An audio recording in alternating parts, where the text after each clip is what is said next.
en mi territorio, que no solo eso es distinto en esta tierra. Además de lo que les voy a contar ahorita, también la relación con los sindicatos ha sido difícil. Tengo mucho que agradecerle al Departamento del Valle del Cauca, no solo por la solidaridad de sus dirigentes sociales, por Wilson Arias cuando estaba como representante de la Cámara, que nunca se nos olvida cómo nos apoyó en ese momento tan difícil, de comunidades desplazadas por Hidroituango, donde nadie nos quería ver, y él, sin ningún interés de ningún tipo, pues estuvo allá en el territorio con nosotros. También Alexander López, que nos ayudó cuando nos capturaron masivamente a 82 integrantes del movimiento Ríos Vivos en el año 2013, porque nuestros líderes populares, cuando nacen precisamente de los movimientos sociales, pues tienen ese compromiso, no solo con el movimiento del cual surgen, sino con los demás movimientos sociales. Para nosotros, este Valle del Cauca, sus líderes sociales, su sindicato que permite que hoy pueda estar acá, y al cual le agradezco porque nos llevamos, digo en plural, porque tengo la responsabilidad de ir a comunicar todo lo que escuché acá, todos los problemas que tiene nuestro río, que además no sabía que eran tantos problemas, y que bueno, voy a llevar ese dolor porque todo lo que suceda aquí arriba, nosotros lo vivimos allá abajo, pero no lo conocíamos. Entonces era importante, como parte del objetivo de la visita, no solo venir a contarles lo que estamos viviendo aguas abajo de ustedes, sino venir a conocer lo que está sucediendo aguas arriba de nosotros, para poder comprender la macrocuenca. Entonces también muchas gracias por permitirme estar acá, por esa solidaridad como pueblo vallecaucano, por esos líderes que tienen, por el sindicato que tienen, que lo valoren y que no solo estén aquí, sino que cuando nos toque estar en las calles, pues también acompañen en las calles, porque aquí estamos cómodos, pero seguramente allá no va a ser tan cómodo, y eso los problemas que tenemos no se resuelven aquí en un recinto, se resuelven en la calle. Si algo hemos podido hacer nosotros, es en la calle. Hoy estamos vivos por estar en la calle. No podría existir el movimiento Ríos Vivos sin nuestras movilizaciones como expresión de dignidad. Entonces, esa es la otra invitación.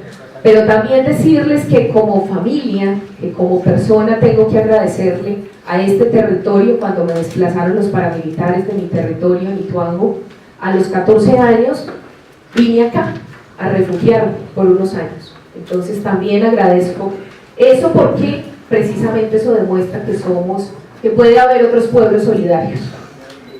Y pedirles solidaridad, que es lo que estamos haciendo en el recorrido del país, es decirles no solidaridad con unas comunidades que estamos afectadas con un megaproyecto, sino solidaridad con la especie humana, que es la que está en riesgo.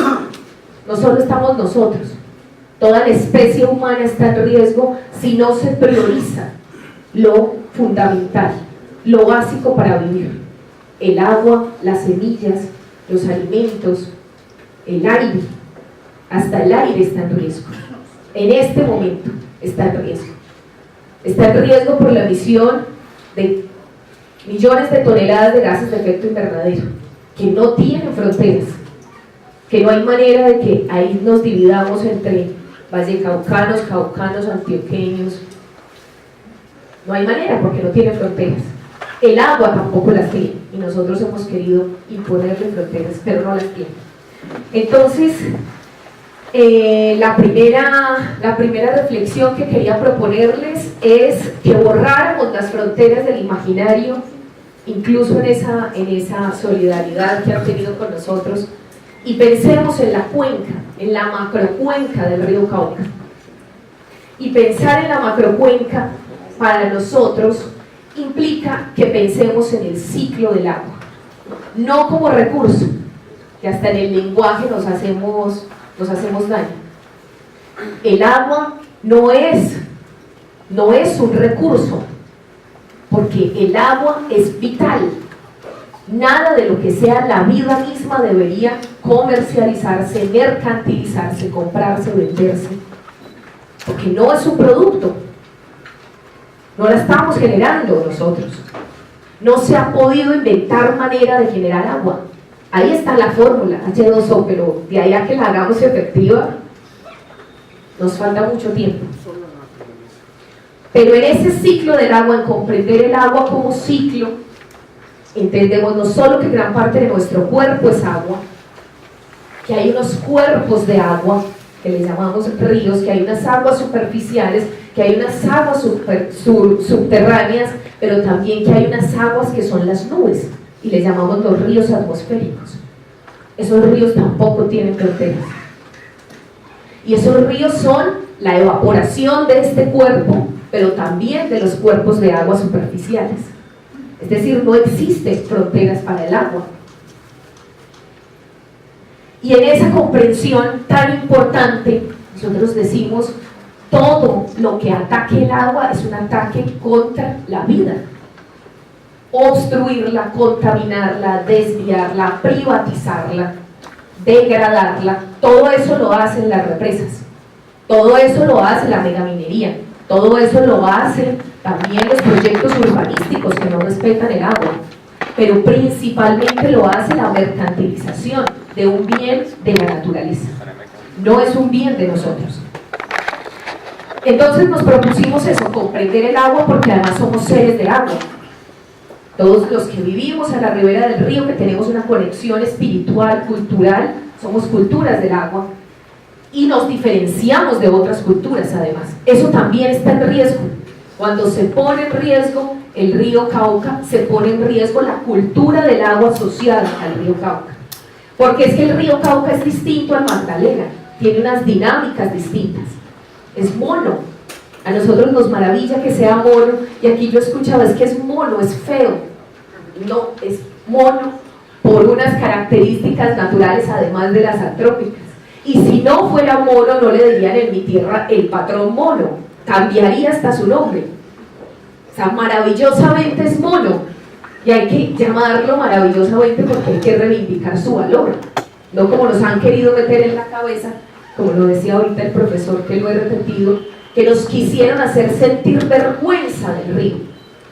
Pero si el río es todo para la comunidad, no es solo donde pesca, donde barquea, donde vive, donde habita, sino que las deidades están asociadas al río, la cultura está asociada al río. ¿Qué podríamos ser sin ese río? Yo creo que Cali sería otra ciudad sin el río Cauca, no creo que fuera la misma, creo que es otra ciudad.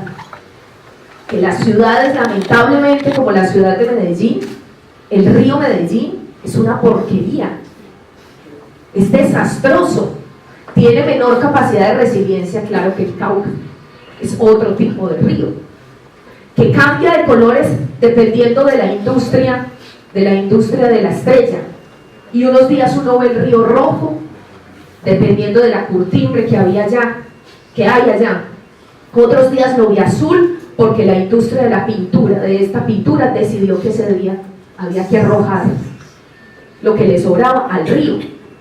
Y un juez en Medellín nos dice, eso no es tan grave que el río cambie de colores. Esa fue la respuesta. Eso no es tan grave. Todo un río cambiando todos los días de color. Ese no es el color del río. El nuestro es mono y debe seguir siendo mono. Pero cuando le cambian la velocidad, cuando lo represan, nosotros tenemos la duda de que ese sea el Cauca, de que el Cauca represado siga siendo nuestro Cauca. Tenemos esa incertidumbre, y si no es el Cauca, entonces ¿qué viene a ser? Si ya no es el río Cauca, ¿qué fue lo que nos pusieron ahí? Pues nos pusieron la acumulación de toda la porquería que hay aguas arriba, y eso no es justo con nosotros y con nosotras, porque nosotros no la estamos produciendo, porque nosotros salimos a oponernos desde el principio, no solo porque se contaminara aquí y porque nos iban a dejar esa cloaca allá como hoy está, sino porque necesitamos el río vivo, es decir, el río que esté por su cauce, que corra libremente, que no lo encarcele, porque a ninguno de nosotros nos gustaría que nos encarcelaran, pues al río tampoco. Él no quiere eso, no quiere eso. Y ya se manifestó y ya nos dijo como pueblo qué tenemos que hacer, liberarlo. Nos lo dijo con toda su contundencia y nos avisó antes de matarnos, nos avisó. Pero los ciegos, sordos y no mudos, porque sí hablan, y hablan mucho, y hablan mentiras, los ciegos y sordos de los capitalistas y del grupo empresarial antioqueño se empecinan en salvar Hidroituango y no a la gente del río. Hidroituango también los afecta a ustedes. Ustedes son afectados por Hidroituango, porque todo lo que afecte la macrocuenca afecta a todos los pobladores de la cuenca. Pero si no entendemos qué es Hidroituango, pues nos dejan allá como si eso fuera un problema de nosotros. En Antioquia no lo vamos a poder resolver, no solo por el grupo empresarial antioqueño, que además de peligroso es criminal, criminal ambiental, no solo con los humanos sino con los no humanos. Y en términos ambientales, yo siempre lo repito porque dicen, ¿usted cómo se atreve a decir eso? Porque en términos ambientales son ellos los que nos tienen que demostrar que no son culpables.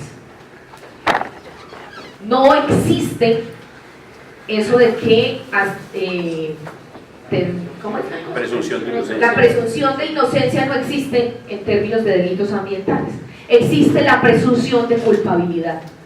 Entonces yo puedo venir a decirle al municipio de Cali que también es responsable de lo que estamos sufriendo aguas abajo. Y es el municipio y es el departamento el que nos tiene que demostrar a los pobladores aguas abajo y a ustedes mismos que eso no es cierto. Porque no hay presunción de inocencia, es un derecho colectivo. Entonces tendrán que demostrarnos que no son unos criminales ambientales.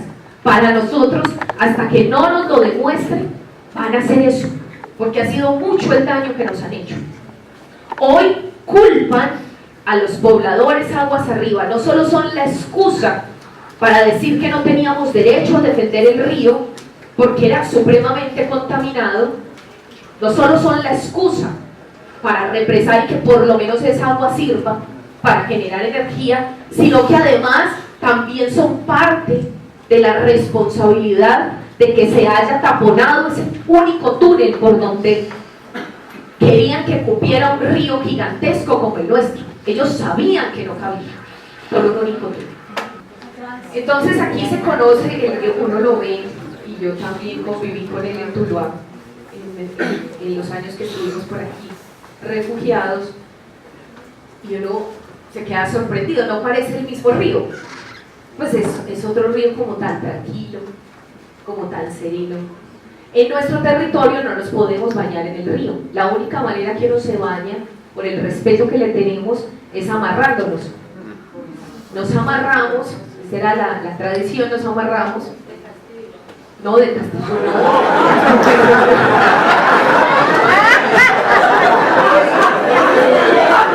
no es por seguridad, porque pasa velocidad por el cañón. Cuando lo castigábamos, nos soltábamos. Cuando entra al occidente antioqueño, se encañona. En el occidente, más o menos en Santa Fe de Antioquia, empieza a encañonarse con montañas que van desde los 300 metros sobre el nivel del mar hasta los 2.500. O sea, podemos tener una caída grandísima y que van incluso a los 90 grados, o sea, una pared, y tenemos zonas de 70 grados en donde aprendimos a vivir.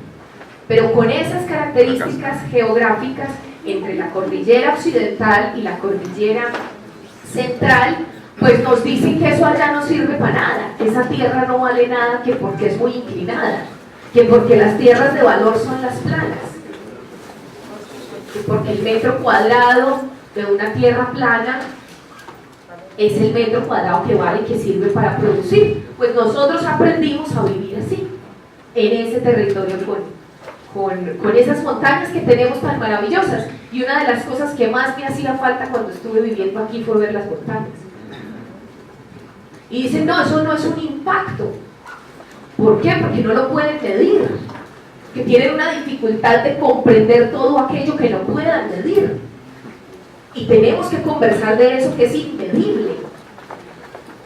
Ahí está, aparece en la licencia ambiental el impacto valorado como alto, es lo único que han dicho, alto, medio, bajo, eso es toda la manera de medir porque no tienen otra cosa que hacer, de los impactos en el paisaje.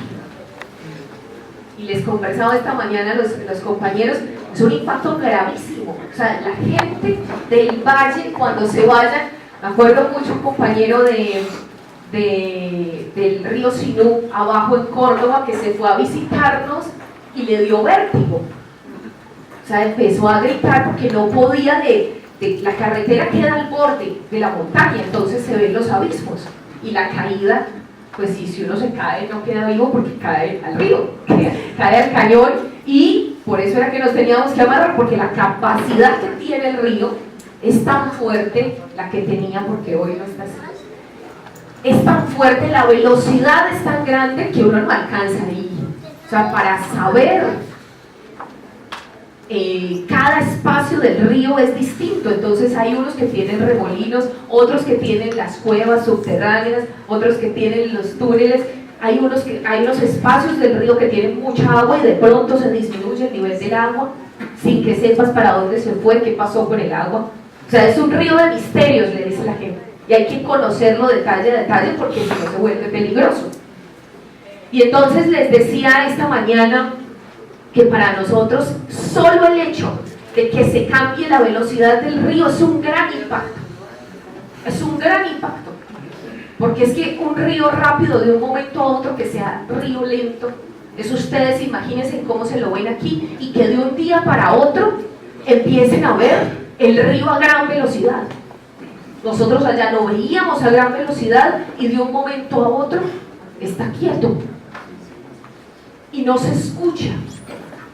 Y lo peor, el viento desapareció, porque la velocidad del río tiene relación con el viento y eso no está ahí en la licencia ambiental, y queríamos que apareciera todo ahí porque es que lo que no aparece en esa licencia ambiental entonces está acostumbrada a lidiar con las serpientes, porque allá no había, pero si le inundaron el territorio de las serpientes, ellas no se van a dejar ahogar, ni a los monos que se fueron a comer el maíz, el cacao, toda la producción de la montaña. ¿Por qué? Porque les inundaron el territorio de ellos, porque les talaron los árboles que les daban comida y se fueron para otro territorio. Y cuando preguntamos, ¿ustedes qué van a hacer con las guacamayas? ¿Qué van a hacer con las guacamayas con un nombre terrible que quién sabe quién se los inventó? Que son endémicas y que están en vía de extinción, las alas militares, son la guacamaya verde, están en muy pocas partes y que quedan muy pocas. ¿Qué van a hacer? Porque ellas tienen sus nidos en esas montañas y les gusta, son así, altísimas, y en la parte de la montaña donde son 90 grados, incluso más de 90 grados, porque les gustan las cuevas y esas formaciones. No les gusta vivir en otro lado y comen unas semillas específicas que dependen del bosque. Y nos responden los expertos de PM, no, las vamos a reubicar. Vamos a reubicar las guacamayas silvestres. Y esos son los expertos. No son como nosotros. Yo pude venirme aquí desplazada con mi familia por la violencia, pero pude retornar. Con una hidroeléctrica no puedo retornar. Por eso es más grave que la violencia sociopolítica, porque destruye definitivamente el territorio. Ya no tengo derecho a retornar, pero no solo yo, la guacamaya no tiene derecho a retornar. Hoy no sabemos dónde están las guacamayas, pero tampoco sabemos dónde están los tigrillos, pero tampoco sabemos dónde están los grandes felinos, que insistíamos en que habían y no nos creyeron, porque como somos opositores nadie nos puede creer. Eso es lo otro que está pasando con este proyecto. Y ese es el valor de la unidad. Oponerse a un megaproyecto como esto es una postura ética. El gran problema de Hidroituango no es técnico, no es de sus estudios, no es que se les haya borrado de la mente que allá hay 8 fallas geológicas. 8.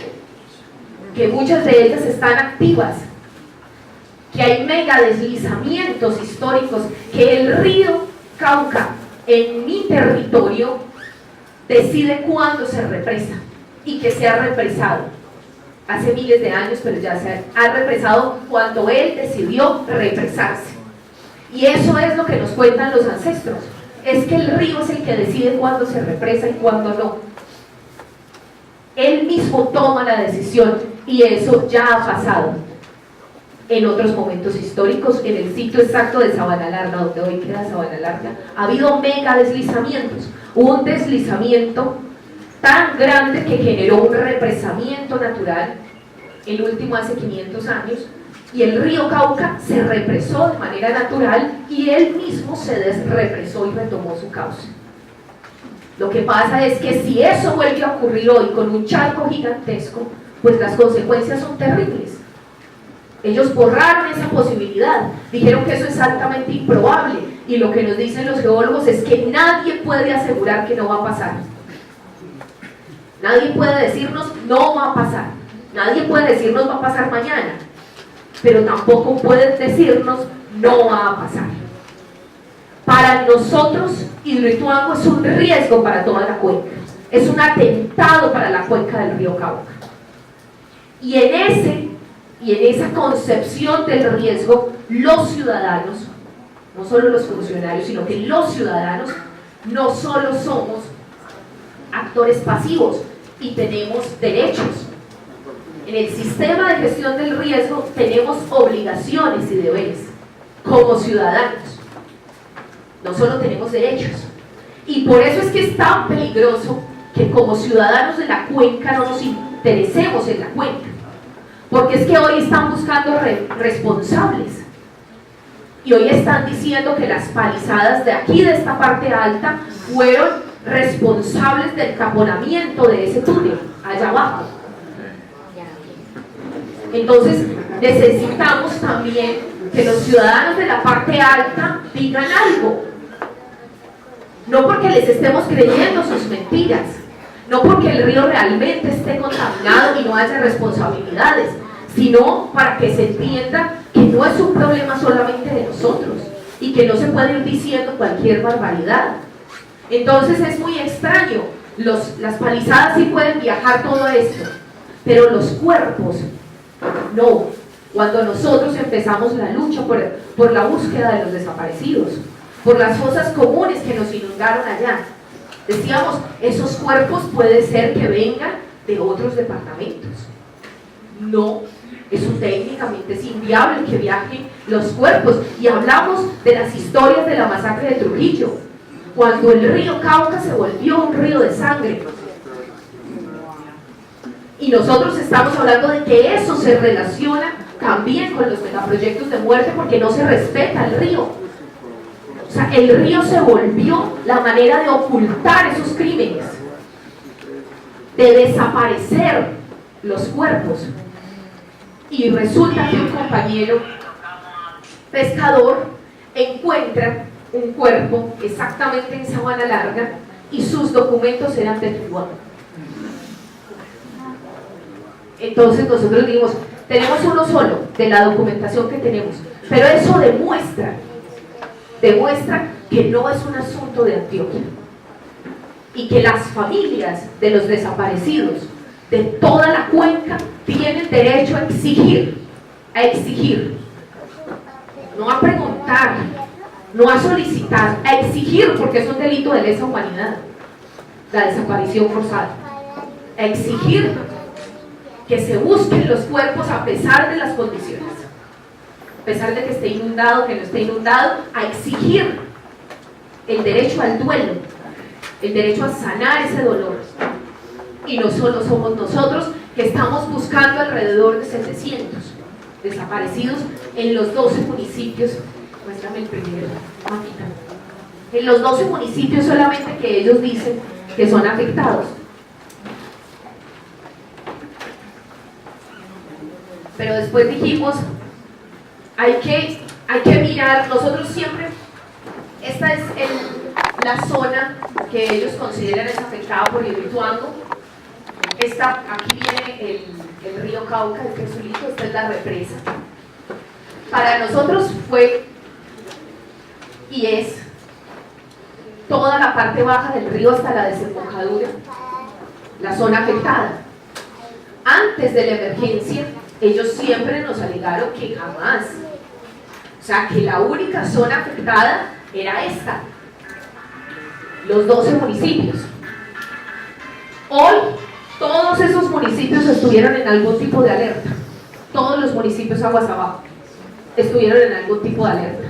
Y estamos diciendo no solo los municipios aguas abajo, sino aguas arriba, también están afectados por el megaproyecto.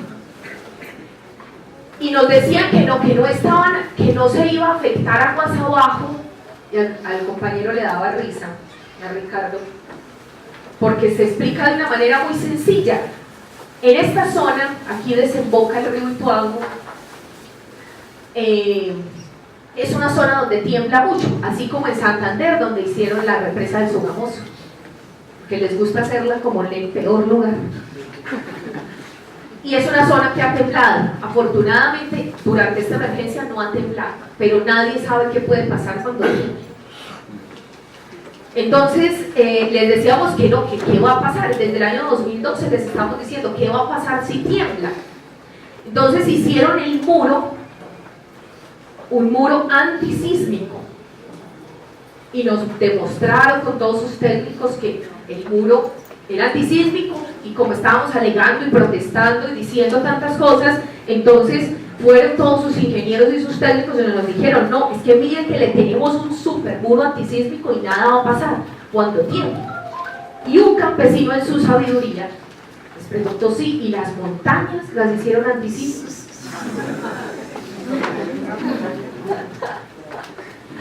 Es que ustedes sí ponen es mucho problema. Es que nada les sirve. Eso es lo que considero de los movimientos cuando hacemos preguntas, no solo cómodas, sino lógicas. Es que un muro solo se puede sostener por sus columnas, pero esas columnas de ese muro pues son las montañas, no hay otras. Y esas montañas históricamente se han derrumbado y nosotros lo sabemos, sabemos su dinámica, sabemos que han tenido derrumbes y mega derrumbes, que han desaparecido veredas y que la gente está acostumbrada incluso a relocalizarse, a autorrelocalizarse. ¿Por qué? Porque sabemos dónde están los volcanes, dónde se mueve más, dónde se mueve menos. Eso no ha sido un problema para nosotros. Sabemos que el camino en ese punto, ya la gente va preparada con su almuerzo, por si no puede pasar, y la gente echa una pala, una pica, por si le toca irlo arreglando, por si le toca irlo abriendo, porque se transforma todo el tiempo, y hay que hacerlo por debajo, por encima, porque ese es el territorio. Entonces, eso que para nosotros es una forma de vida en sí mismo, para los mismos arrieros y esa tradición tan bella de los antioqueños y de otros pueblos, no de los países, esa tradición tan bella, sabe que ahí, en esos costales va la pica, la pala, porque no se sabe qué va a pasar en el camino, porque había movimientos en masa de manera frecuente. Para ellos hoy es ¿cómo fue que lo dijo el gerente de EPM? Un pequeño gran derrumbe, una cosa así, de ese mismo lugar. Un deslizamiento no pequeño. Sí, salió en una rueda de prensa que sale muy elegante, así como los que presentan todos elegantes. Y ponen todo aquí de EPM y toda la publicidad. La noticia es, hemos tenido un derrumbe no pequeño. Y toda la gente allá que estamos sufriendo, que estamos en los albergues, en Ituango tenemos ya más de 3 meses en un albergue, en un coliseo. 120 familias, en Sabana Larga 225, en Valdivia 7.000. La gente así, y este tipo, sin vergüenza, sinvergüenza de los que no tienen vergüenza. Sinvergüenza se atreve a decir, no, es que acaba de suceder un derrumbe no pequeño. Eso es ofensivo. Eso es como decirnos brutos. Derrumbe no pequeño es un gran derrumbe, es un derrumbe grande. Pero no, sus abogados creerían, yo no sé qué, le dicen, no vaya a decir un derrumbe grande porque genera pánico colectivo. Así como nos dijo el gobernador de Antioquia que nosotros estábamos haciendo una novela, que estábamos en una película de ficción, nos dijo que estábamos exagerando todo, y tenga, a los 2 días el río le muestra qué es lo que puede. Porque también hay otras formas de callar esa soberbia. Pero a pesar de eso, de lo que pasó, de que muchos compañeros y compañeras se quedaron sin casa, que perdieron sus herramientas, que perdieron todo lo que tenían, a pesar de eso hoy insisten en ese proyecto. La pregunta que nos hacemos es, ¿por qué nos quisieron matar? ¿Por qué nos quisieron matar? Porque es que cuando sellaron esos 2 túneles y no habían terminado el muro, por decisiones administrativas, eso no fue la naturaleza como hoy lo están diciendo, es que ese problema lo ocasionó la naturaleza, ni más faltaba. El río nunca nos había hecho eso, nunca, ni a nuestros ancestros. Y todas las historias del río y de las borrascas que se han, que claro, es el comportamiento también natural, así les llamamos borrascas, a la manera súbita como se vienen las pequeñas quebradas y se vuelve una gran quebrada en el momento de la lluvia, contenida por el río. Por ser mayor afluente el río, contiene la borrasca de las quebradas de la zona. El río nos protegía de las borrascas, el río no nos ponía en riesgo, y ahora nos quieren hacer ver, y el Sistema Nacional de Gestión del Riesgo, la unidad, el director se atreve a decirnos que tenemos que acostumbrarnos a estar en riesgo. ¿Quién se puede acostumbrar a sentir que todo el tiempo se le va a venir encima? ¿Cómo se puede vivir así? Ese tipo de cosas son las que nos han dicho. Tenemos que acostumbrarnos, y a pesar de esa situación tan caótica, nos dicen eso. La solución es acostumbrarse porque hay que salvar el proyecto. Y peor aún, lo que decían los compañeros, por eso este evento es tan importante y tan significativo para nosotros. Peor aún, los sindicatos y los trabajadores nos dicen que si nos oponemos a la empresa los podemos dejar sin trabajo. Eso es no comprender el problema. Y nos ponen a pelear a las comunidades con los obreros, con los trabajadores, que también son de la comunidad. Es que también son de las mismas familias. Porque claro, la empresa está en riesgo. Aquí decían 1.8 billones de pesos adentro.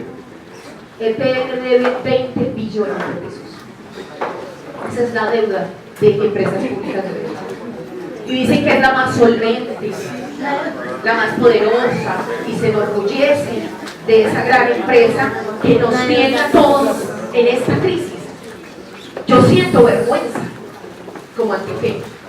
Siento vergüenza de que nos pongan en esta situación y que no respeten la naturaleza, que se aprovechen de que somos víctimas del conflicto armado y usen esas 73 masacres que hemos vivido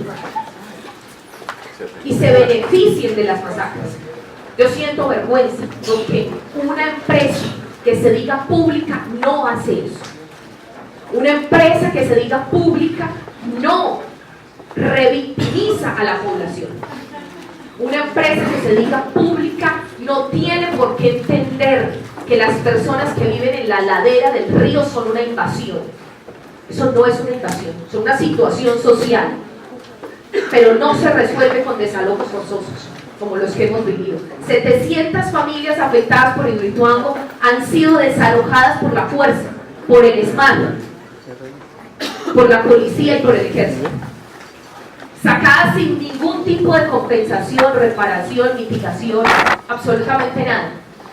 Algunas desalojadas en más de una ocasión, ¿Por qué? Porque cuando el río no estaba inundado, no estaba represado, pues salían de un sitio y entraban al otro. Ya no hay. Aguas arriba, todo está inundado, y aguas abajo, todo es un riesgo. Si uno entra allá, pues en cualquier momento se viene, entonces está en alerta roja. Entonces ya no hay manera de acceder, nos quitaron el acceso al río. Eso es terrible para nosotros, terrible, porque era el eje estructurante de la cultura, estructurante de las tradiciones, del barequeo como patrimonio inmaterial de la nación, de esa cultura ancestral.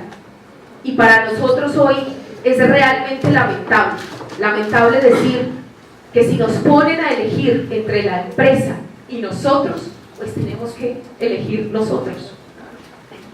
Si nos ponen a elegir entre un proyecto de muerte y nosotros y nuestra vida, pues nosotros tenemos que decir nosotros. Pero eso no es justificación para que otros digan que no es posible que haya una empresa pública digna, ética. La puede haber, solo que las malas administraciones han llevado a esta empresa a una situación terrible. Y acaba de sacar a la venta 4.000 billones de pesos en sus activos para tratar de resolver el problema de la emergencia, pero si intentan salvar y seguir salvando un proyecto de 11.000 millones de dólares que está generando una deuda pública de la nación. No solo la vamos a tener que pagar los antioqueños, la va a tener que pagar el país entero. Y la terquedad y la ceguera y la sordera de seguir tratando de salvar ese proyecto y de meterle más y más y más plata con préstamos de todos los bancos del mundo, con préstamos aprobados por el Ministerio de Hacienda de Colombia, que no hay Ministerio de Hacienda allá en Antioquia. Como nos habían dicho al principio de la resistencia, no fue al principio, hace solo como 2 o 3 años, llega un periodista y me dice: es que oponerse a Hidroituango es oponerse a la independencia de Antioquia.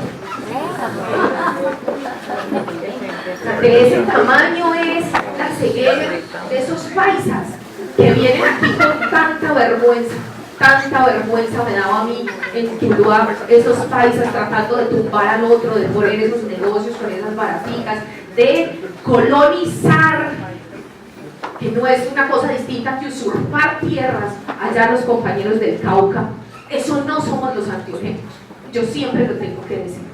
Hay antioqueños de bien, que no somos eso, que no estamos talando, destruyendo, ocupando tierras ajenas y generando daño a otros. Hay antioqueños de bien, que lo único que estamos pidiendo es: dejen el río libre, déjenos quietos, ya hemos sufrido mucho. La gente decía: ¿saben qué? No les pedimos nada, simplemente váyanse de aquí. No más. ¡Qué cansancio! Tener que sufrir. Preguntar, hacer esas preguntas incómodas que hemos hecho nosotros allá. Pero ustedes también deben de preguntar. Deben de preguntar qué pasa con un río tan contaminado, represado. Glifosato, yo quedé sorprendida, yo no sabía que le echaban el glifosato a la caña. Me vine a enterar ahorita. Y con esa misma agua riegan alimentos allá en el suroeste. Toman agua del río Cauca y riegan alimentos para después vendernos bien caros y bien bonitos, seguramente se ven bien bonitos, pero terminamos comiéndonos eso. Y no solo eso, termina acumulándose allá. Entonces yo sí quiero preguntar: ¿qué pasa con todo eso ahí? Acumulado, concentrado, y de quién es la responsabilidad, del que está concentrando esa agua, del que la está contaminando, ¿de quién? Porque no es de nosotros no es, de la población no es, de alguien tiene que ser. Entonces la invitación es a la unidad por la defensa del río Cauca desde su nacimiento hasta su desembocadura, porque cualquier cosa que pase en el Cauca nos pasa a todos. Ustedes hacen algo aquí, nosotros lo sentimos allá. Pasa algo allá y aquí va a haber efectos. También hay efectos aguas arriba. Y la otra invitación es que para nosotros no hay manera, no hay solución, más bien, distinta a que el río recobre su libertad. Y nos dicen que eso es imposible, que eso es tirar a la basura 11.000 millones de dólares. Es que nunca he sabido cuántos de pesos, porque no sé, 30 billones. Bueno, no sé, eso fue bueno, 11.000 millones de dólares, no sé cuántos millones de pesos son. Pero bueno, eso es mucho dinero en todo caso. Y nos dicen eso, que eso es tirarlos a la basura. Nosotros creemos que es al contrario, que es salvar el capital público. Pero claro, las visiones son distintas. Son visiones distintas. Para nosotros, si no se desmantela de manera controlada, la naturaleza lo va a hacer tarde o temprano. Eso es lo que sentimos. No sabemos si más tarde, no sabemos si más temprano. Pero lo que es cierto es que hoy nos dicen que es imposible que pidamos desmantelamiento controlado, porque es tan difícil las ideas en este país. Cada que proponemos una idea es absurda. Para nosotros esa es la idea. Y les pedimos nos ayuden a posicionar esa idea, que no seamos solo nosotros los que la estamos pidiendo. Desmantelar Hidroituango de manera controlada también debe ser una petición de los vallecaucanos, también debería ser una petición de los compañeros del Cauca, de los compañeros del eje cafetero, de los compañeros de la Mojana, de los 10 millones de personas que habitamos alrededor de la cuenca. Es que no son una o dos, y también si fueran una o dos debería ser respetado. Pero somos millones de personas que dependemos de la cuenca del río Cauca, y todos deberíamos ser defensores de la cuenca. Y el ser defensores de la cuenca implica la posibilidad de que ustedes acá nos ayuden a decir que no solo es posible, sino que es lo que debería ser, sobre todo porque no sabemos qué pueda pasar, porque el grado de incertidumbre es tan grande, porque nadie sabe qué va a pasar ni cuándo va a pasar, que se debería desmantelar, porque eso es uno de los criterios de gestión del riesgo. Si no se sabe qué va a pasar, usted debería anticiparse de manera preventiva y evitar que pase lo que usted no sabe que puede pasar. Pero nos dicen que no, que es un botar plata a la basura. Y si no, es que poner en riesgo la vida de miles de millones de personas. ¿Por qué? Porque es que no solo somos los que estamos ahí, sino que depende la economía de muchos otros. Porque hay una cadena económica en relación al río. No solo es la relación directa, los que dependen del agua del río. ¿Cuántos son los habitantes de Cali? 2.500.000, 3 millones, más o menos.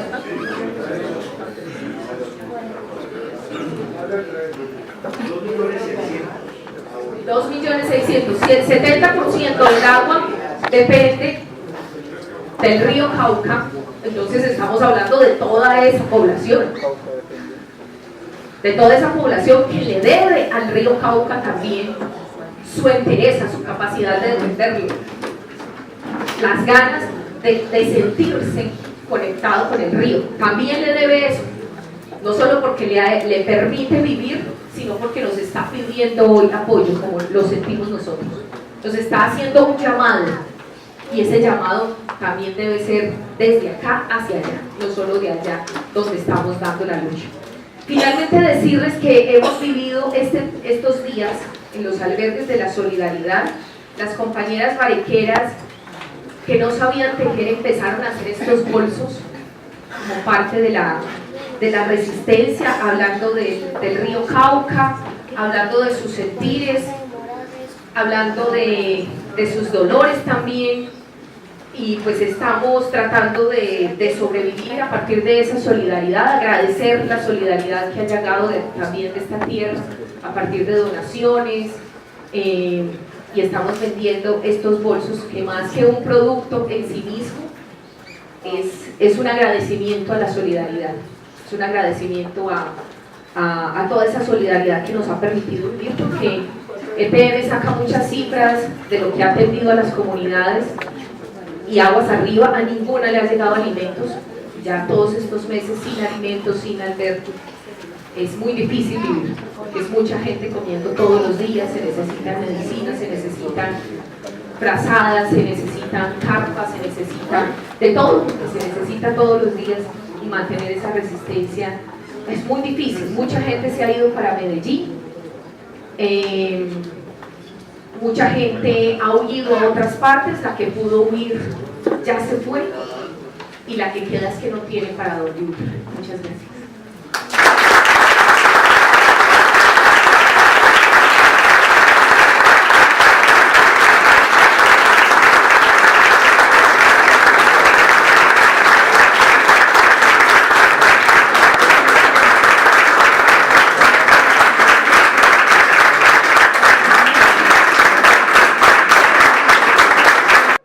De la manera como nombramos los problemas, nosotros encontramos una pequeña fórmula que les voy a compartir.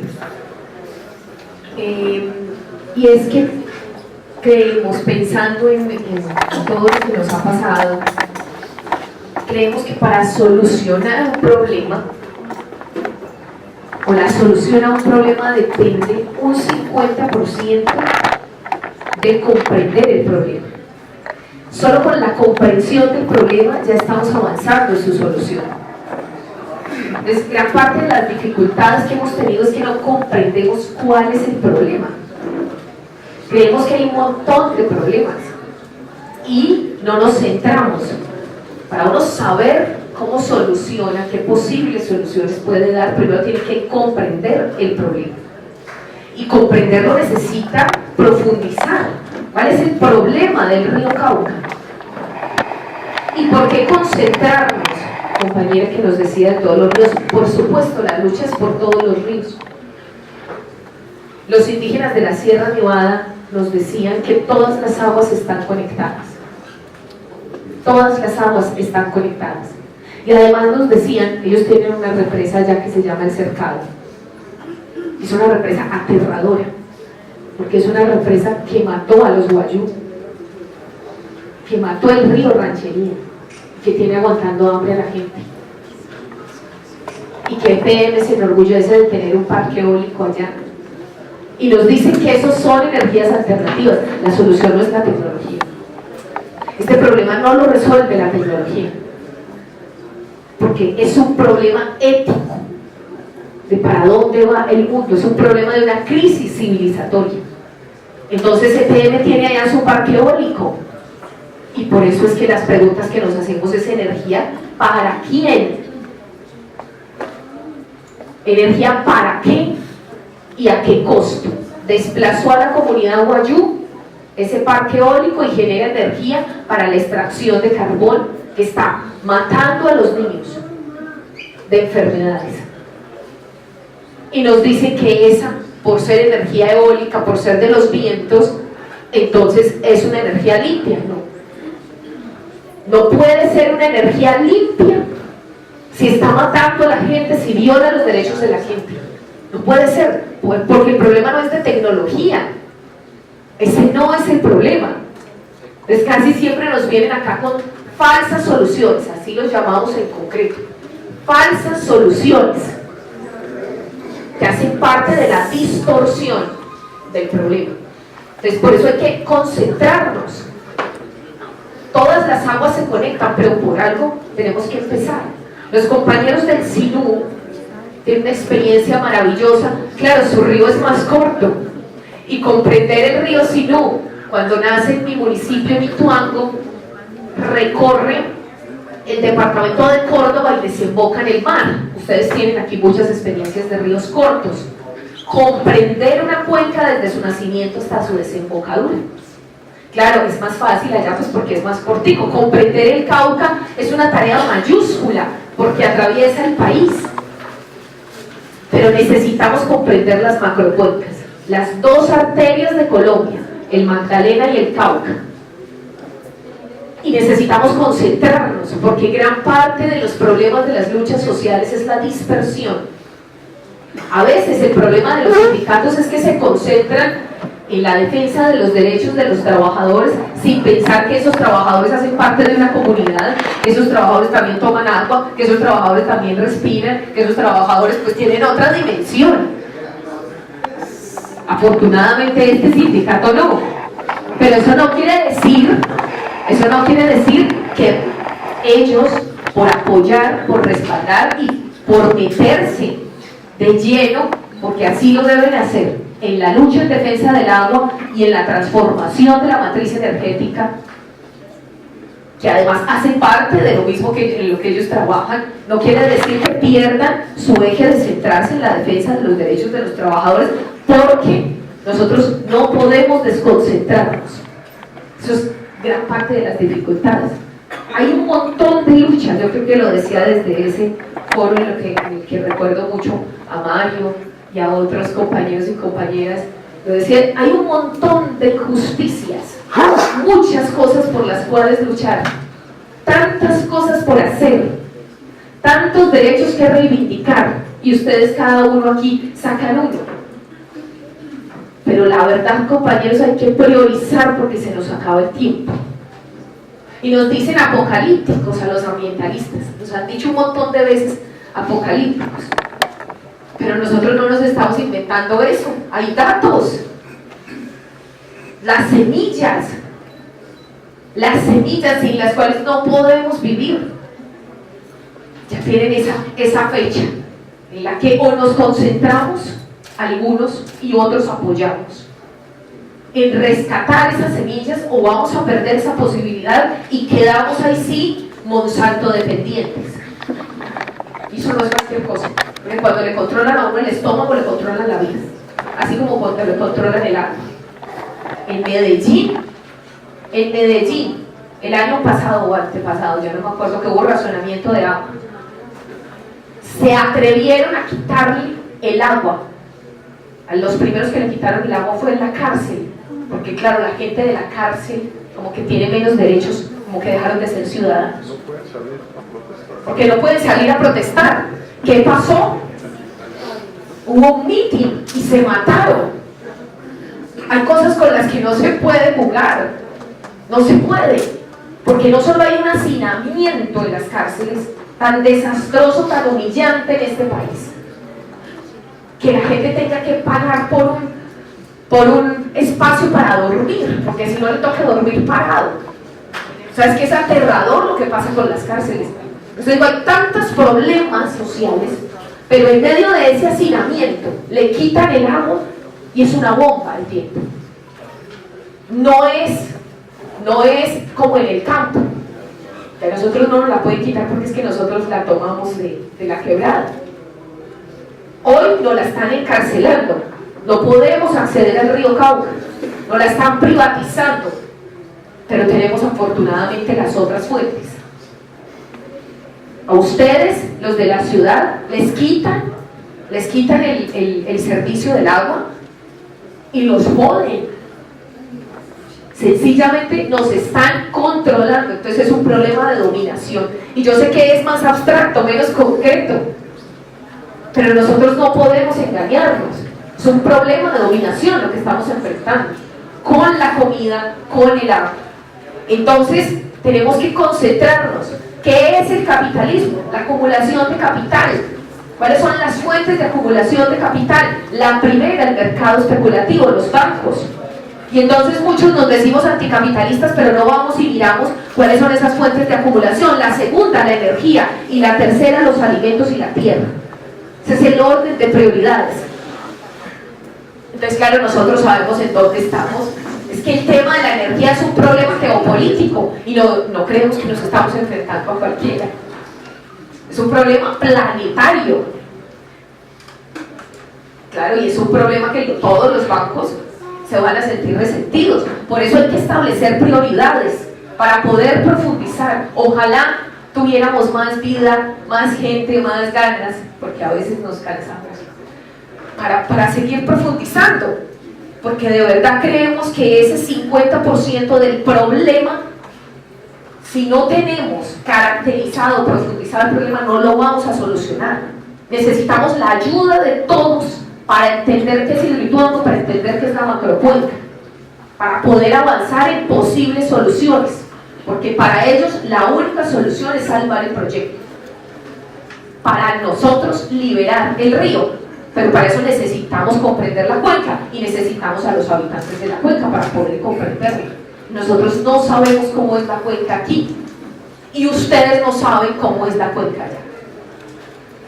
Entonces nos toca hacer la navegación que dice el compañero, o que ustedes vayan y nos visiten y vean semejante desastre y que nosotros vengamos y los visitemos y hagamos ese tipo de intercambios para sentir realmente en las entrañas, porque eso no es tan fácil como un video. No, hay que ir, sentir, oler qué es lo que se siente cuando todo un bosque se está pudriendo. Yo no les puedo transmitir eso, no puedo, no soy capaz, no tengo las palabras para decir a qué huele eso, no soy capaz, no tengo cómo. Solo les puedo decir que es asqueroso saber que todo un bosque maravilloso hoy se está pudriendo,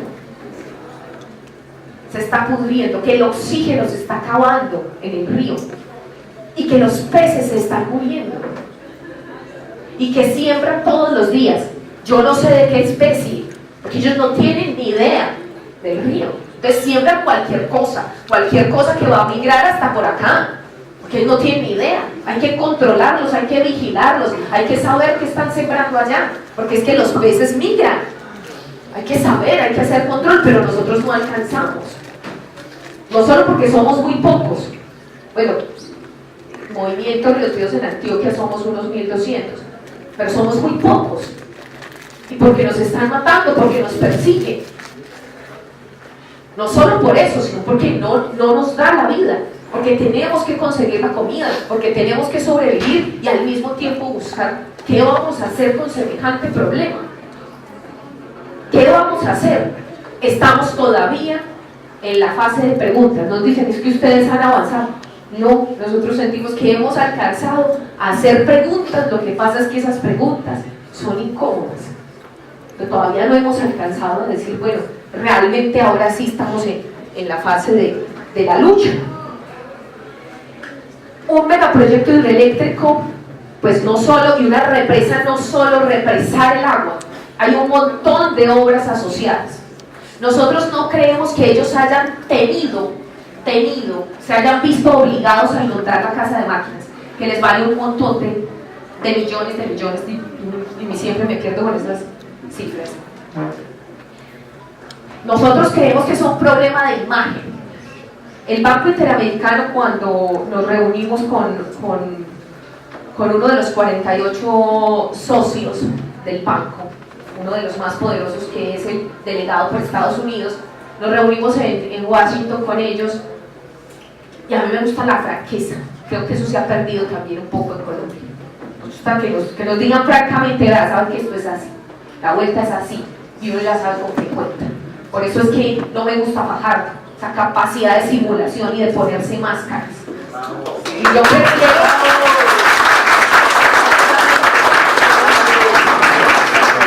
sí prefiero como que me la cante. Y uno saber qué hace. Este otro es un criminal, pero uno ya sabe con qué cuenta. ¿Qué le vamos a pedir peras al olmo? Pero no con Fajardo, que su pinta de estudioso, su pinta ahí como de que no, que estudió en Harvard y no sé qué, y profesor y no sé qué, todo eso, y se va y nos dice a nosotros que los muertos no son importantes.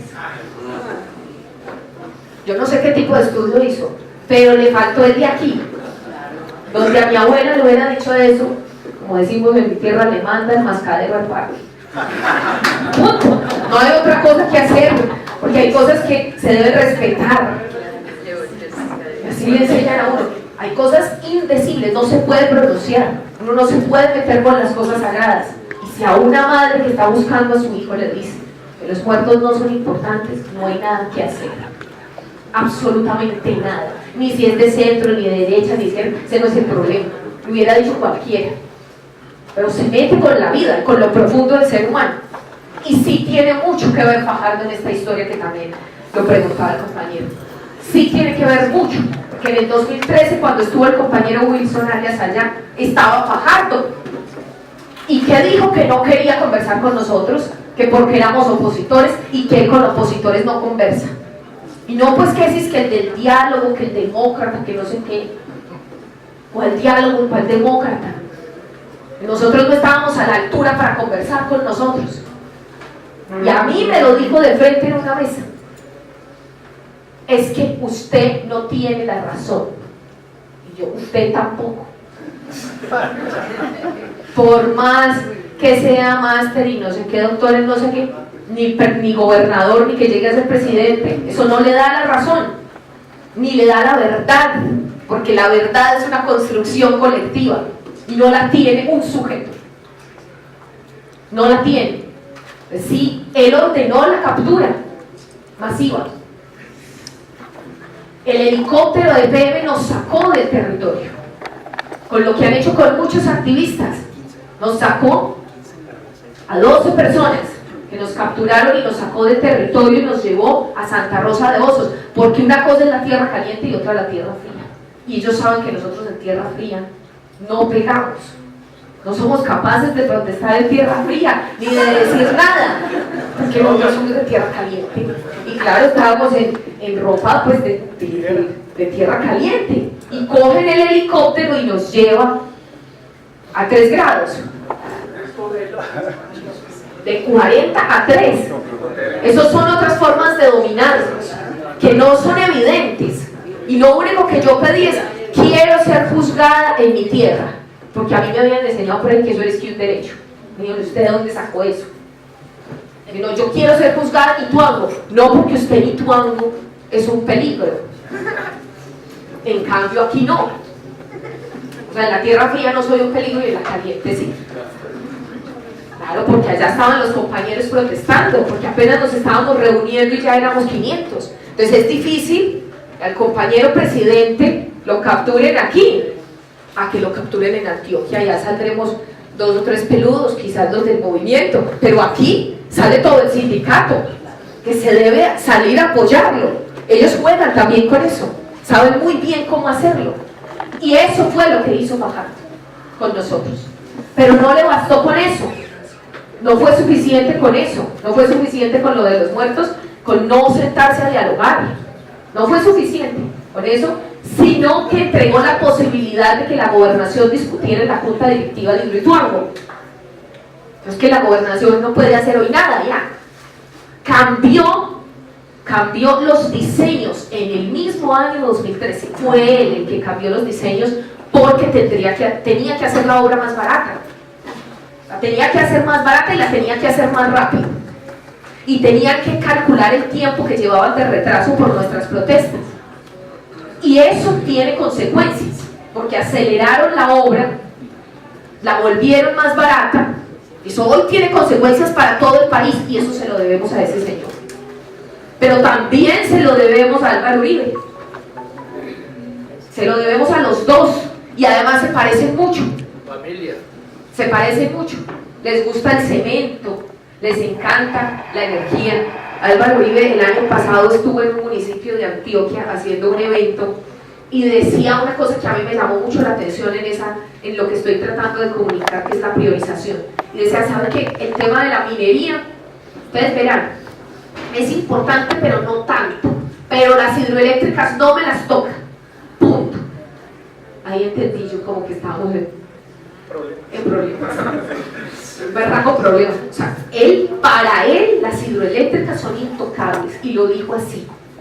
Como resulta que no es solo Hidroituango, sino un complejo de montón de hidroeléctricas, Caña, Fisto hacia arriba, aguas arriba, porque si dominan el Cauca medio, dominan el Cauca en todo ese territorio. Entonces es Hidroituango, hacia arriba Caña Fisto, hacia abajo Hidro Espíritu Santo, la represa de Tarazá, son un montón. Cuando empiezan con una quieren seguir con otras. Por eso la importancia de oponerse. Entonces resulta que no le dieron la licencia ambiental a Caña Fisto, por una razón, por el bosque seco tropical que está en vía de extinción. Y él estaba furioso, ese señor estaba furioso por ¿cómo así que ahora interrumpen el desarrollo? Esa represa me la tienen que hacer. Y así se para él y así habla él, así como le dije al compañero. Pues se hace porque se hace, así nos han zapateado a nosotros allá, y se hace y punto. ¿Y qué? Así como le dijeron, el grupo empresarial antioqueño le dice, hace 2 semanas más o menos, ante la resolución de la ANLA, le dijo a la ANLA, no cumplo su resolución, ¿y qué? No se para la obra, ¿y qué?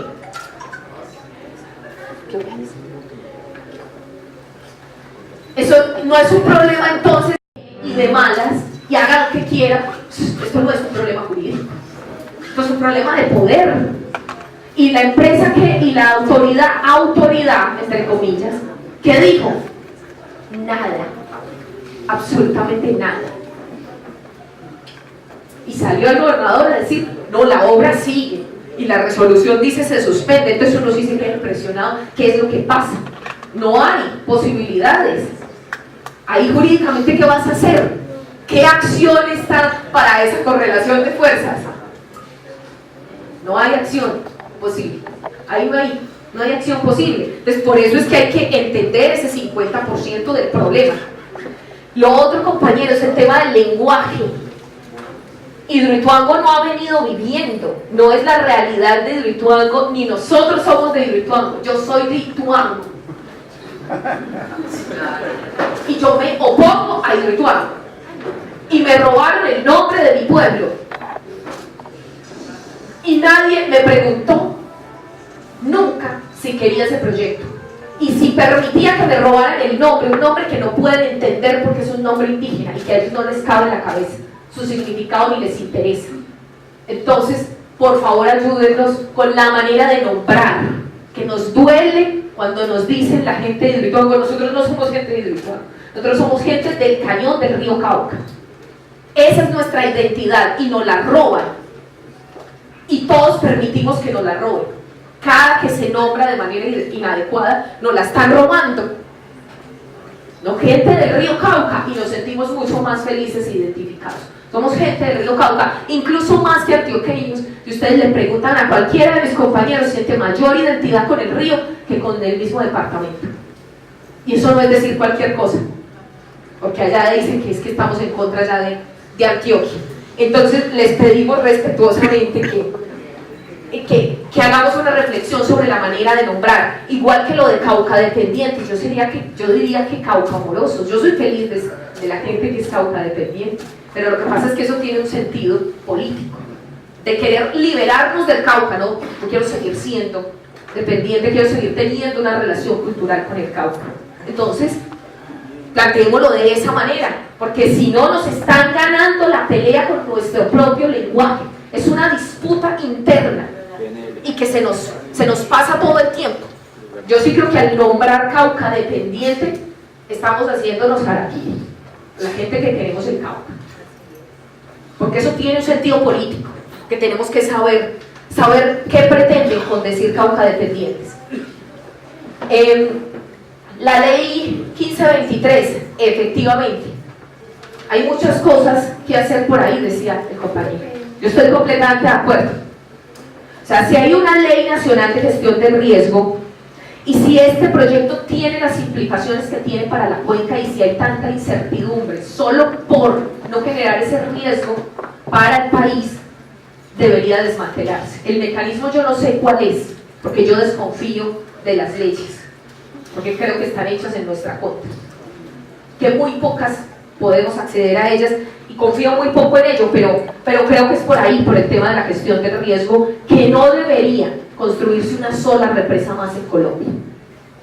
Pero no solo que esa debería ser nuestra campaña, no más represas en Colombia, porque son un riesgo, nada más por eso son un riesgo para la vida humana y no humana, pero por lo menos para la humana deberíamos decirlo, no más represas en Colombia, y decirles que hay experiencias de desmantelamiento de represas en Estados Unidos que han mostrado la capacidad que tiene un río de que reaparezcan peces que creíamos extintos. Eso es una cosa bellísima, bellísima. Gran parte de la responsabilidad, compañera, en el mundo de la desaparición del 80% de especies de peces de agua dulce es de las represas. Los peces tienen una alta capacidad de adaptación a las condiciones, incluso de contaminación del río, pero a una represa, a que le corten el ciclo, no. Entonces es maravilloso, yo quedé maravillada el ver una represa, el proceso de desmantelamiento de una represa en Estados Unidos, que volvió el salmón. Volvió como si brotara de la tierra, volvió. Todo el mundo era maravillado. Se recuperó la cultura, el ecosistema, claro, no en los tiempos en que nosotros pensamos, que son nuestros cortos tiempos de esta vida tan efímera, no, en tiempos que corresponden con la restauración ecológica, que son otros tiempos, pero posible sí es, y nuestra idea como movimiento para ir concretando y con esos expertos internacionales es que ellos vengan aquí y nos cuenten que es posible, para que nos abran la mente, porque aquí como todo es imposible disentir, imposible opinar, imposible oponerse, y nos lo dicen dizque los demócratas, ¿cómo serán los otros? Imposible todo. Entonces la idea nuestra es traer esos expertos que nos digan, bueno, nosotros lo hicimos allá, es posible, porque tenemos que abrir la mente en ese sentido. El patrón mono, ¿por qué es mono? Naturalmente, porque la cordillera central, que es la más joven, genera sedimentos por ella misma. No se puede calcular, todavía dicen que no los han calculado. La cordillera occidental también genera sedimentos. Entonces, bueno, además de los sedimentos naturales propios de nuestra cordillera, están el montón de sedimentos generados por el humano, el montón de sedimentos antrópicos, pero si no existiéramos los humanos generando esos sedimentos, también sería mono, porque están estas dos cordilleras maravillosas. Y eso lo saben nuestros compañeros sin ser geólogos, no, por habitar y por reconocer que es un río con esas características. El tema de qué pasó, por qué pasó, decíamos que la compañera decía, es que todo es muy confuso, nosotros tampoco sabemos. ¿Y saben qué es lo peor? Le preguntamos a la autoridad ambiental qué pasó y tampoco sabe. Y entonces le preguntamos, ¿y entonces quién sabe? EPL sabe. El problema es que no nos va a decir. Pero esa verdad nos corresponde a todos los de esta cuenca buscarla. No solo tenemos que buscarla nosotros. Nos corresponde a todos buscar qué pasó. ¿Por qué pasó? Tenemos algunos indicios, pero que la sepamos la verdad, no la sabemos. Lo único que sabemos es que esto no fue un problema de la naturaleza. Lo único que sabemos es que no es responsabilidad de la naturaleza. Pero de ahí a que sepamos exactamente, yo tengo aquí una respuesta de EPM, que claro, como siempre, en su lenguaje intenta explicar qué pasó. Y lo único que dice es, no hicimos nada adrede. Cuando le preguntamos qué pasó, no hicimos. Y nos dice, ¿qué hacen estos tipos qué? Sin querer queriendo. Fue como sin querer queriendo, como que se me fue la mano. Pero no nos dicen qué pasó, sino como no fue nada adrede, pero tampoco nos dicen exactamente esto y esto. Los expertos internacionales que dijeron que esa represa no es viable. Eso fue lo que dijeron. Y lo dijeron los de la ONU, y lo dijeron los del ejército estadounidense, que a nosotros nos dio mucho miedo.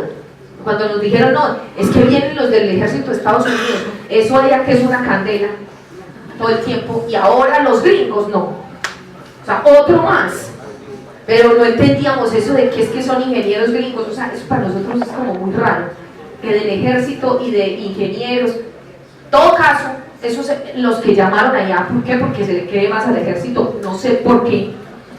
Y dijeron tampoco, como que la cosa no estaba muy bien y han tapado todos los informes.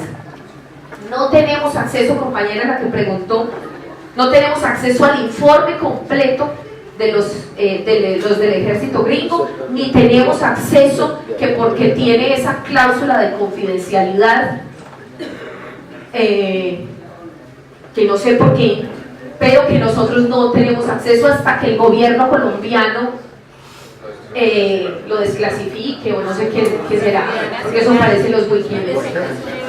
como que está clasificado y no tenemos acceso ni al informe de Naciones Unidas, no hay información. Entonces nosotros sí le dijimos, con mucho respeto a Naciones Unidas, y se lo dijimos a los gringos allá, dijimos, nos da mucha pena con ustedes y con el Estado colombiano, pero en cuestión de riesgo, la información es vital. Nosotros necesitamos y merecemos y tenemos derecho a saber si corremos o no. Aquí no es información por el conocimiento, por hacer un libro, no, es que es información porque de eso depende la vida y tenemos derecho a saberla, pero no nos entregan los benditos informes. Hoy, ¿qué están haciendo? Están haciendo un peritaje que ordenó la ANLA. Eso sí quisieron hacerlo, entonces es muy curioso. Le dicen a la ANLA, le estamos cumpliendo, ya vamos a contratar el peritaje, pero no le vamos a cumplir la otra parte, le cumplimos un pedacito de su orden, como quien dice, yo cumplo lo que quiero, lo que me conviene y lo otro no. Y el gobernador de Antioquia salió a decir que ese peritaje de expertos va a servir para desmentir a los gringos y a Naciones Unidas. Entonces ya uno sabe para dónde va. Pues si a uno le dicen, no han hecho el estudio, eso no es serio. Científicamente no es serio. Uno no puede anticiparse al resultado de una investigación. Faltaba más, uno plantea hipótesis, pero uno cómo se va a anticipar a decir, no, esto va a servir para esto, políticamente, sí sabe. Pero en términos de rigurosidad, eso no tiene ningún asidero. Claro, lo pagan ellos, lo contratan ellos y les va a servir a ellos. ¿Qué fue lo que nosotros planteamos? Un peritaje de toda la cuenca, porque es sobre toda la cuenca hidrográfica que se tendría que definir la viabilidad o inviabilidad del proyecto. Nos dijeron, no, están locos. No, eso no se puede. Ahí va la situación. El tema de las líneas de transmisión para los compañeros de Pereira, o sea, no solo es de Palmira, pero no pasa por Pereira. No, pues pasa por todos lados.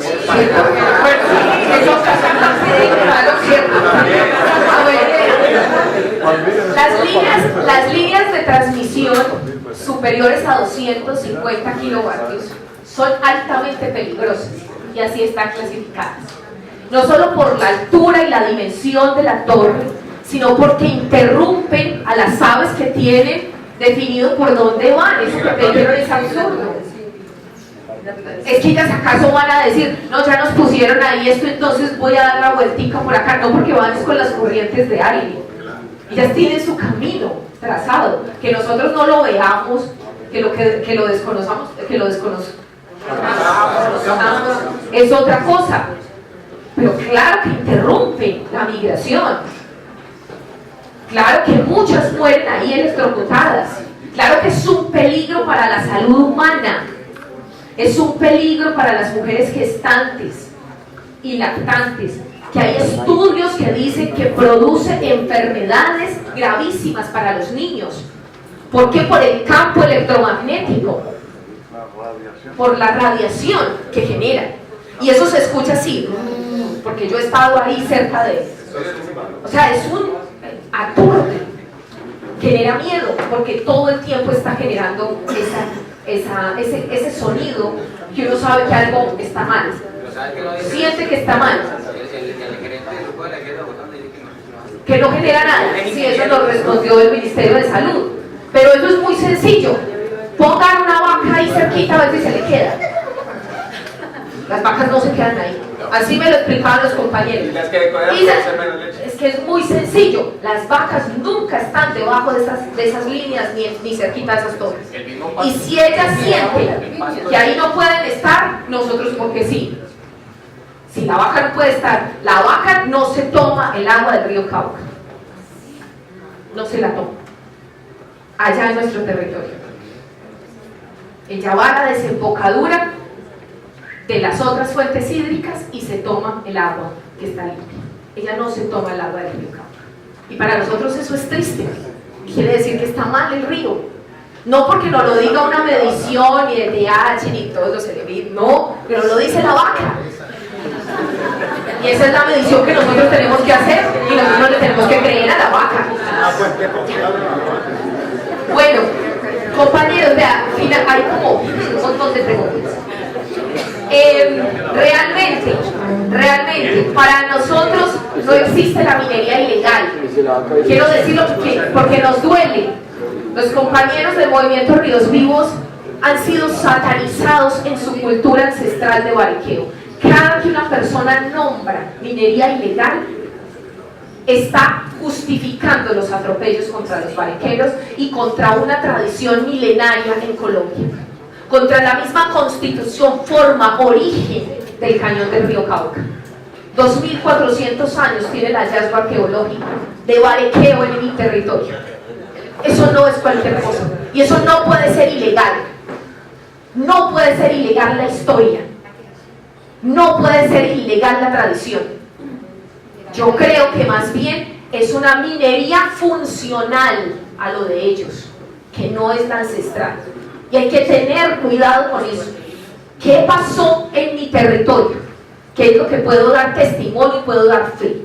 Llegaron los dragueros y los de las retros, que no son los bariqueros, y con esas retroexcavadoras abrieron Troya por donde se metieron, por allá abrieron, dañaron todo lo que pudieron, y esas son las vías hoy del Rituaco. ¿Funcional o no? Esos dragueros y esos de esas retros amenazaron a los bariqueros ancestrales, sacaron del territorio también a los bariqueros, contaminaron las fuentes hídricas, también despojaron. Entonces nosotros no podemos confundir los unos con los otros.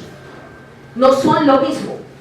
No son lo mismo. Incluso esos compañeros de esas retros también han sido manipulados por otros, porque nos están quitando el argumento de la protección ambiental, del buen estado de conservación para defender esas montañas. Entonces yo creo que hay que profundizar, y un montón. Finalizo diciendo que con lo que planteaba el compañero del sindicato, yo lo que creo es que nos toca conversar mucho. Nos toca conversar mucho más sobre lo que es la privatización de una empresa, sobre realmente qué es lo público, qué es el sentido de lo público, porque yo no creo que un proyecto hidroeléctrico sea público. Ahora, la declaratoria de utilidad pública es otra cosa. Es una figura que nos jode a todos. También el bariqueo fue declarado de utilidad pública. También la pesca, compañeras, de utilidad pública hace años en Colombia. Pero ¿qué pasa? Se superpone la otra utilidad pública. Entonces nos toca conversar sobre realmente qué es lo público. Porque si no hay un consenso social, empezamos a tener estas peleas entre nosotros, y nos toca conversar. No se va a resolver en esta conversada. Nos toca conversar, y mucho, porque si no nos están ganando desde ahí, nos están ganando la batalla solo en la concepción de lo público. Y finalmente decir cómo oponernos legalmente. A mí sí me gustó esa frase, no solo porque nosotros no teníamos otro referente organizativo distinto a las guerrillas. Y yo lo puedo decir hoy, antes no lo podía decir. Mi pueblo no tenía otro referente organizativo. La gente que decía, no, esa es la manera, eso es el único referente. Y cuando empezamos a decir que podía existir una forma pacifista de organizarnos, incluso nos dijeron que nos oponíamos a esa lucha armada. Y eso es muy peligroso en mi territorio decirlo. Si hay otra forma de lucha, si hay múltiples formas organizativas, incluso no pueden ser legales, pero son legítimas. El problema no es que sea legal, el problema es la legitimidad, y nosotros le apostamos a la legitimidad, que es relacionada con la dignidad. La legalidad, allá nos dijeron que Ríos Vivos era ilegal porque nosotros no teníamos personería jurídica. Eso salió a decir esa señora del Centro Democrático, del gobernador, y eso salió a decir Ríos Vivos es ilegal, porque no tenemos personería jurídica, pero además no la queremos tener. Entonces nuestro objetivo no es ni contratar, no, pues nosotros no la queremos, es que no la queremos, ese es el asunto. Pero además no, la búsqueda es la verdad, es que el río siga siendo libre, no es otra, no lo necesitamos. Y Y hoy entendimos qué decisión tan estratégica, porque si no tendríamos demandas por todas partes. No lo pensamos así, pero resultó ser así. Claro, cuando esa señora lo dijo, lo entendimos y nos ofendió, porque ¿qué nos hizo sentir como ilegales? Si no somos legales, ¿qué quiere decir que somos ilegales? No, nos quiere desprestigiar nuestra voz, pero es que no tenemos por qué estar registrados en ninguna parte, que nos juntamos el uno con el otro a buscar una verdad y a oponernos a este megaproyecto de destrucción. Y somos legítimos, pero no queremos ser legales. Y creo que ahí hay una gran diferencia que no, todos tenemos que reflexionar.